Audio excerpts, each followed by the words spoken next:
Doing lots of exercise in older age can prevent the immune system from declining and protect people against infections, scientists say. They followed 125 long-distance cyclists, some now in their 80s, and found they had the immune systems of 20-year-olds.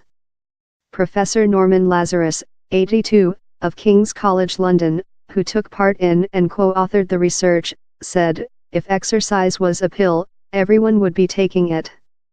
It has wide-ranging benefits for the body, the mind, for our muscles and our immune system." The research was published in the journal Aging Cell.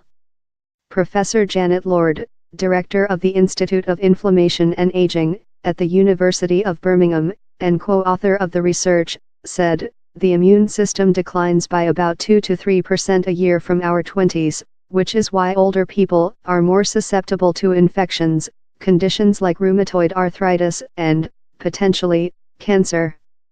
Because the cyclists have the immune system of a 20-year-old rather than a 70 or 80-year-old, it means they have added protection against all these issues." The researchers looked at markers in the blood for T cells, which help the immune system respond to new infections. These are produced in the thymus, a gland in the chest, which normally shrinks in size in adulthood. They found that the endurance cyclists were producing the same level of T cells as adults in their 20s, whereas a group of inactive older adults were producing very few. The researchers believe that being physically active in old age will help people respond better to vaccines, and so be better protected against infections such as flu. Steve Harridge, co-author and professor of physiology at King's College London, said, "Being sedentary goes against evolution because humans are designed to be physically active. You don't need to be a competitive athlete to reap the benefits, or be an endurance cyclist. Anything which gets you moving and a little bit out of puff will help." Professor Harridge and Professor Lazarus believe that highly physically active older people represent the perfect group in which to analyze the true effects of biological aging.